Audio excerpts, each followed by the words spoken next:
თავი მე-14. ელაპარაკა უფალი მოსეს და უთხრა: ეს იყოს რჯული კეთროვანისთვის, როცა გასაწმედია მღვდელთან უნდა მიიყვანონ.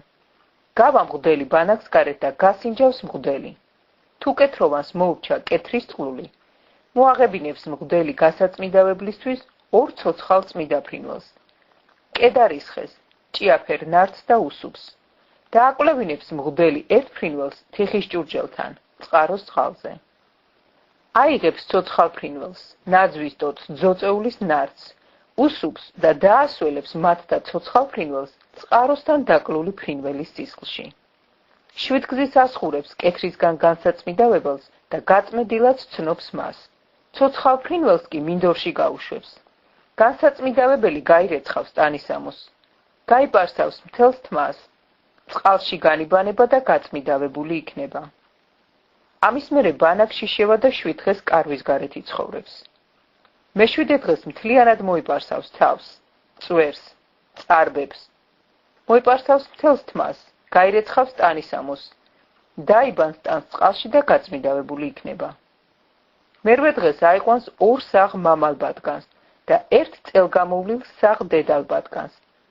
აიღებს 1.3 გამტკიცულ ფქვილს, საწყნო შესაწირავად ზეთში შერეულს და 1 ლოგ ზეთს. დააყენებს გამწმედელი მღვდელი გასაწმიდავებელ კაცს და ყველაფერს ამას უფლის წინაშე, სადღესასწაულო კარვის შესასვლელთან. აიყვანს მღვდელი 1 მამალ ბატკანს და მიიტანს მას დანაშაულის გამოსასყიდად და 1 ლოგ ზეთს და შეარხევს მათ უფლის წინაშე. დაკლავს ბატკანს იმ ადგილზე, სადაც იკვლის ცოდვის გამოსასყიდი და აღსავლენი. წმიდა ადგილზე, რადგან როგორც ცოდვის გამოსასყიდი, ასევე დანაშაულის გამოსასყიდიც მღვდელს ეკუთვნის. ეს წმიდათა წმიდაა. აიღებს მღვდელი დანაშაულის გამოსასყიდის სისხლს და სცხებს მღვდელი გასაწმიდავებელს მარჯვენა ყურის ბიბილოზე, მარჯვენა ხელის ცერზე და მარჯვენა ფეხის ცერზე. აიღებს მღვდელი ზეთს და დაისხამს მარცხენა ხელის გულზე. ჩააწობს მღვდელი მარჯვენათით ზეთში, რომელიც მის მარცხენა ხელის გულზეა და ასხურებს ზეთს თავისი თითიდან 7 გზის უფლის წინაშე. დანარჩენ ზეთს, რომელიც მის ხელის გულზეა, მღვდელი სცხებს გასაწმიდავებელს მარჯვენა ყურის ბიბილოზე, მარჯვენა ხელის ცერზე და მარჯვენა ფეხის ცერზე, სადაც დანაშაულის მსხვერპლის სისხლის ცხია.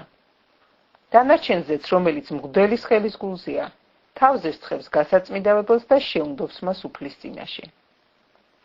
შესწირავს მღვდელი ცოდვის გამოსასყიდ მსხვერპლს და შეუნდობს გასაწმიდავებელს მის უწმიდურობას. მერე იგი დაკლავს აღსავლენ მსხვერპლს. აიტანს მღვდელი აღსავლენს და საწყნოს სამსხვერპლოზე და შეუნდობს გასაწმიდავებელს მღვდელი და გაწმიდავდება იგი.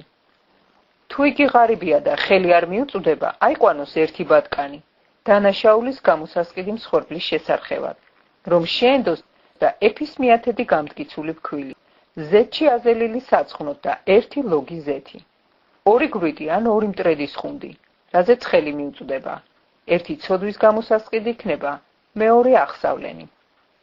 მიუტანს ამათ თავისი გაწმიდავების მე-7 დღეს მღვდელ სადღესასწაულო კარვის შესასვლელთან უფლის წინაშე. აიყვანს მღვდელი დანაშაულის გამოსასყიდ ბატკანს და 1 ლოგ ზეთს და შეარხევს მათ მღვდელი უფლის წინაშე.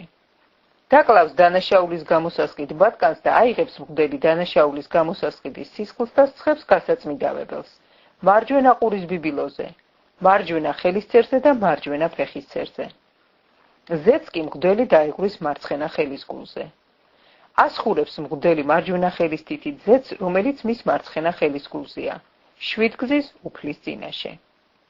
სცხებს მღვდელი ზეთს, რომელიც მის ხელის გულზეა, გასაწმიდავებელს მარჯვენა ყურის ბიბილოზე, მარჯვენა ხელის ცერზე და მარჯვენა ფეხის ცერზე, სადაც დანაშაულის გამოსასყიდის სისხლია. ხელის გულზე დარჩენილ ზეთს მღვდელი სცხებს თავზე გასაწმიდავებელს, რომ შეუნდოს მას უფლის წინაშე. გაამზადებს ერთ-ერთ გვრიც ან მტრედის ხუნძს, რაზეც ხელი მიუწვდება. 1 ცოდვის გამოსასყიდად მეორეს აღსავლენად საწყნოსთან ერთად და შეუნდობს მღვდელი გასაწმიდავებელს უფლის წინაშე.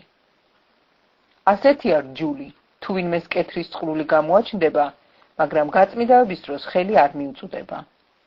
ელაპარაკა უფალი მოსეს და არონს და უთხრა: როდესაც შეხვალთ ქანაანის ქვეყანაში, რომელსაც სამკვიდრებლად გაძლევთ და კეთრის წყლულს გავაჩენ თქვენ სამკვიდრებელი ქვეყნის სახლში, მივიდეს ვისი სახლიც იქნება მღვდელთან და შეატყობინოს. წყლულივით რაღაც გაჩნდაო ჩემს სახლში. მღვდელი სახლს გამოაცარიელებინებს, ვიდრე წყლულის სანახავად მივიდოდეს, რომ არ გაუწმიდურდეს ყველაფერი, რაც სახლშია. ხოლო ამის შემდეგ შევა მღვდელი სახლის დასათვალიერებლად. და ათვალიერებს წყლულს და თუ წყლულის სახლის კედლებზეა მომწვანო ან მოწითალო ღრმულები და ჩაღრმავებულად ჩანს კედელზე, მაშინ მღვდელი გამოვა სახლიდან გასასვლელისკენ და 7 დღით გამოგეტავს სახლს.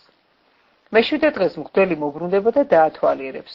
თუ წყლული მოდებულია სახლის კედლებზე, მღვდელი გამოანგრევინებს ქვებს, რომელზედაც წყლულია და ქალაქის გარეთ უწმიდურ ადგილზე გადააყრევინებს. სახლის შიგნიდან ირგვლივ უნდა მოფხიკონ და ანაფხეკი ბათქაში ქალაქის გარეთ უწმიდურ ადგილზე უნდა გადაყარონ. აიღონ ახალი ქვები და ჩააწყონ იმ ქვების ნაცვლად. მოიტანონ ახალი ბათქაში და შელესონ სახლი. თუ წყლული ისევ გაჩნდება და აყვავდება სახლში მას შემდეგ, რაც ქვები გამოყარეს, სახლი გაფხიკეს და შელესეს, მღვდელი უნდა მივიდეს და დაათვალიეროს. თუ წყლული მოდებულია სახლში, ეს მწვავე კეთრია. უწმიდურია იგი. უნდა დაანგრიონ სახლი, ქვები, ძელები და სახლის მთელი ბათქაში და ქალაქის გარეთ უწმიდურ ადგილზე გაიტანონ. თუ ვინმე შევა სახლში მას შემდეგ, რაც გამოკეტილია, გაუწმიდურებული იქნება საღამომდე. ვისაც ეძინა ამ სახლში, ტანისამოსი უნდა გაირეცხოს. ვისაც საჭმელი აქვს ნაჭამი სახლში, ტანისამოსი უნდა გაირეცხოს. თუ მღვდელი შევა და ნახავს, რომ წყლული არ არის მოდებული სახლში, მისი შელესვის შემდეგ, მღვდელი სახლს გაწმენდილად ცნობს, რადგან წყლული განკურნებულია. აიღებს სახლის გასაწმიდავებლად ორჩით, ნაძვის ტოტს, მეწამულ ძაბს და უსუპს. დაკლავს ერთ ჩიტს თიხის ჭურჭელზე წყაროს წყალთან. აიღებს ნაძვის ტოტს, უსუპს, მეწამულ ძაბს, ცოცხალშიც და ამოაწებს მათ დაკლული ჩიტის სისხლში და წყაროს წყალში და 7 გზის ასხურებს სახლს. გააწმიდავებს სახლს ჩიტის სისხლით და წყაროს წყლით, ცოცხალი ჩიტით, ნაძვის ტოტით, უსუპით და მეწამული ძაფით. გაუშვებს ცოცხალ ჩიტს ქალაქის გარეთ, მინდორში და შეუნდობს სახლს და გაწმიდავდება.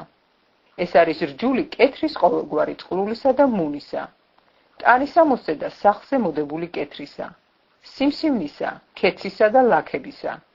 იმის სასწავლებლად, თუ როდის რა არის გაუწმიდურებული და როდის გაწმიდავებული. ეს არის კეთრის რჯული.